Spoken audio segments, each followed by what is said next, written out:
you have to disrupt the entire country's emergency response system. Are you fucking kidding me? Push, ignore, and get on with your life. Yeah, this isn't, like, literally, people.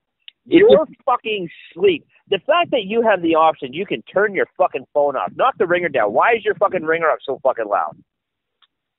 I put mine on vibrate. My phone, my ringer is never on. It's always on vibrate. And you know what's nice about that? It doesn't fucking annoy anybody, and most importantly, it doesn't annoy me. My phone used to be set to my favorite Pearl Jam song. I was delighted every time it went off. An Amber Alert would be a fucking house party. Change your goddamn ringtone. If it bugs you so bad you have to call 911 about it, get a new fucking ringtone. They're 99 cents. I've never bought one. My best ringtone I still love is on my old phone, and for some reason I can't get it. It's just not available on this phone without me fucking downloading it. But it was awesome. It literally just said, ring, ring, ring, ring, ring, ring. Pick up your phone. Ring. Until just very, very recently, mine was me yelling at my phone, going, ring, ring, hey, ring. It was always hilarious on buses. Hello, ring. Would you just ring? Answer me. Ring. Hello, ring. All right, never mind. Go to voicemail. It was really funny. That's great. So do that. Do something that doesn't bug you so fucking much. If it's such an imposition in your life, like, what the hell do you do if one of your relatives calls? Call in the fucking National Guard? What's the matter with you? How about this for a question, okay? If you're sitting at home, you're sleeping, you're about to go to sleep, you're fucking your hamster, I don't know. Watching Frasier. And you're watching Frasier. All of those are just as equally horrible. If you're doing that, and then your phone rings, buzzes, vibrates, jingles, whatever it does, and you look over and you see Amber Alert, if your immediate reaction is to fucking, I'm calling 911, I'm complaining. If that's your immediate reaction, take some sound advice from the loving and caring that is the heart of Gord Strang. Eat a fucking bullet, you waste of space. We need to start promoting suicide to the extent to get rid of these fucking jerk-offs. When did we reach a point as a society when we saw someone's child was missing and we said, oh my God, why is this my problem? Yeah. What the fuck is the matter with you? Take your head out of your ass and put yourself in that parent's situation for just a brief moment. Imagine how you would feel if it was your child that was just fucking kidnapped. Imagine how it would feel if it was your fucking wife that was just fucking kidnapped. Your fucking husband. Imagine that for just a moment when you sat around and you turned around and you said, oh my God, there's this emergency response system that is designed just to help me in this situation. And they put it out and people fucking complained. How would you feel? You know what? I guarantee my mother is so neurotic about how her neighbors view her. If her child went missing today, she probably wouldn't call an Amber Alert. She'd be like, no, don't make an Amber Alert. It'll piss off the neighbors. I guarantee you. Okay, I promise you my mother would do that. I know there's more like her. Please tell me there's more like her. I can't be the only one. You know, I mean, I understand that. But the thing is when you call 911 and you say, my child was just abducted, you don't get the option to say if there's an Amber Alert going out or not. You don't get that option. No, of course not. You're calling 911. You need help. But why is your reaction not, oh my God, let's get in the car and look for these kids? That should be the natural reaction. Yeah. Let me open up the curtain. Let me take a look. Have you ever woken up and not gotten back to sleep within an hour? Ever? Really? No. You wake up, oh my God, my phone disrupted me. You're probably asleep before that fucking sentence ends. Unless you keep yourself up to call 911, you fucking morons. How bad is it that your phone... I get woken up in the middle of the night for all kinds of stupid reasons. And I only sleep an hour and a half a night because I'm working on this goddamn show the rest of the night. I've woken myself up from my own fart smell. Exactly. I didn't turn around and sue McDonald's for trading it. I didn't call 911 to say, I need to complain about my ass fucking making a smell because it woke me up. You go back to fucking sleep. You turn the fan on, you go to bed. You just go back to sleep. What the fuck happened that was so bad? one, you should be getting dressed to go to look for your neighbor's missing kid. Because after, you know what comes after they don't find them? The news that the child's dead. Yeah, exactly. And how do you feel now, you piece of shit? That you complained that they went missing. Now go explain that to their parents. Yeah. Oh, I'm one of the ones that called 911 and tied them up. Yeah. Because they woke me up. Your dead kid woke me up for 5 seconds. Yeah. Because I couldn't turn off my phone. Yeah. Just in case. I just couldn't have been bothered. I couldn't have been bothered to do anything else, so I decided to lodge a complaint. I was waiting for an alert from Farmville that my fake cow was thrown, and I couldn't turn off my phone because that's important, but your dead kid wasn't, so. Yeah. Good thing. Right. Well, at least you didn't vaccinate him.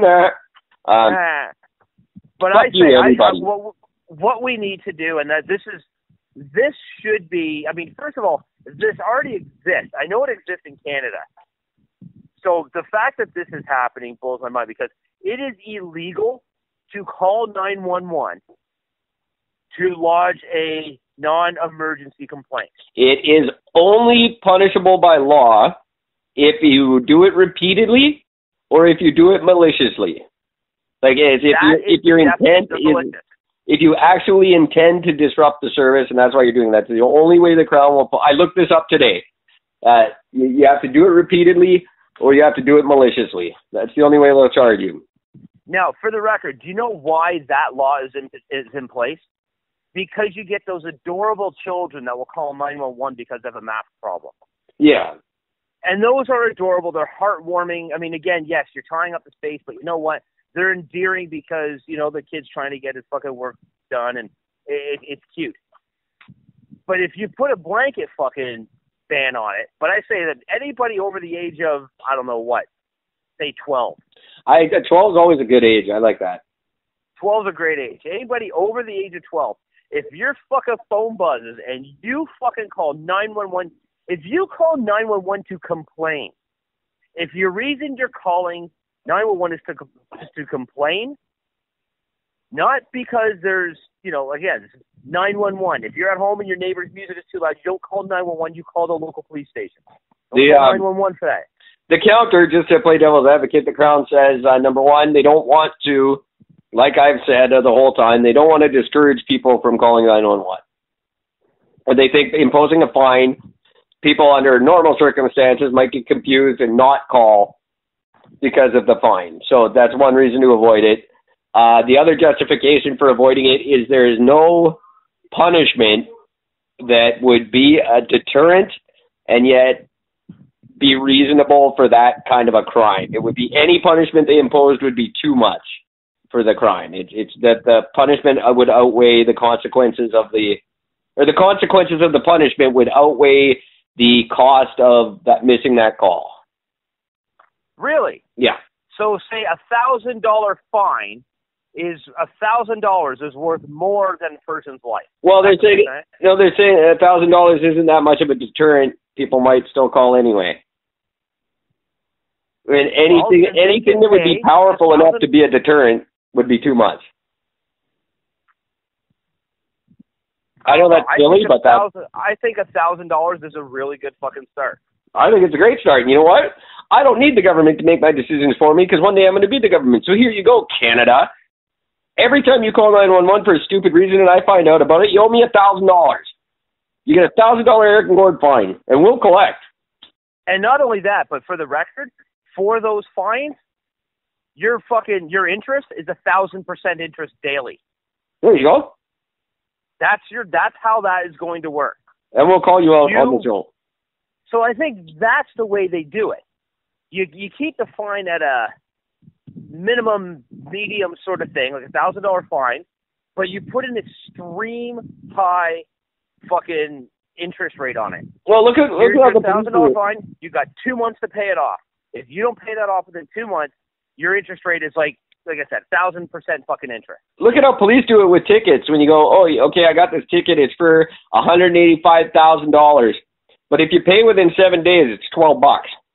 Yeah. You can contest it and you'll lose and pay $185,000. Or if you just don't pay it now, it's $12. That's how they do it for all fines. It's hilarious. But people don't contest them, they just go pay it because it's easier and you don't miss a day of work and whatever. Unless if it's a red light, what the fuck, the red light camera. Yeah. Those ones, because I got nailed for that. And trust me when I tell you, I never should have gotten that because I was not on the fucking road when it happened. I was at my fucking girlfriend's house at that time. I was in my bedroom, in my basement at that time, and I had the text messages to prove it. Because it talks about when I was going to be leaving. I hadn't left yet. Yeah, there's a guy in Halifax has a similar story. We're going to talk about him soon. And yet when I went up to fight it and I showed the text, the guy says, yep, sorry. Unless if you can prove that the camera itself is faulty. I'm like, I think I just did. There's my proof. I just proved the camera is faulty. You can't argue this proof. I can't change when a text got sent or received on my phone. I don't have that ability.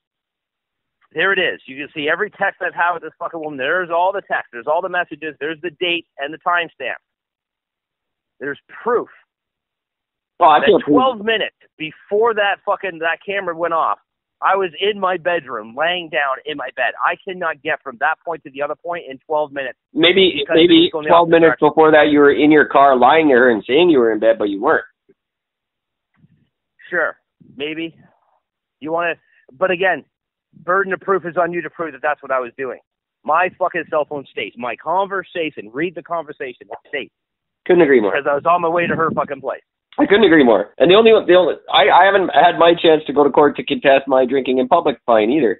Because I was. By the way, I went to court. Do you know how much I got for having to take the fucking bullshit plea for it? No.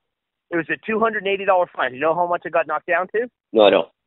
$240. Wow. That's worth it. Mm-hmm. I took a day off of work. Yeah. To turn around to basically not pay an additional $40. Yeah, that's how it goes. I still have yet to be given my day in court because what I was doing was a protest. It was a peaceful protest. And B, I was not, in fact, on public property when I was accused of drinking in public. I was actually on private property. So I have two grounds there, and they still won't let me have my day in court. I don't know why. It's because the government hates Eric and Gord. And with good reason. They're scared of us. It makes sense. Yeah, absolutely does. So, meatheads, first of all, love your neighbor. Go help them find their kids. Like, talk about the easiest thing in the world, competition, going to all new heights. Go fucking protect our children. They're our children, for fuck's sakes.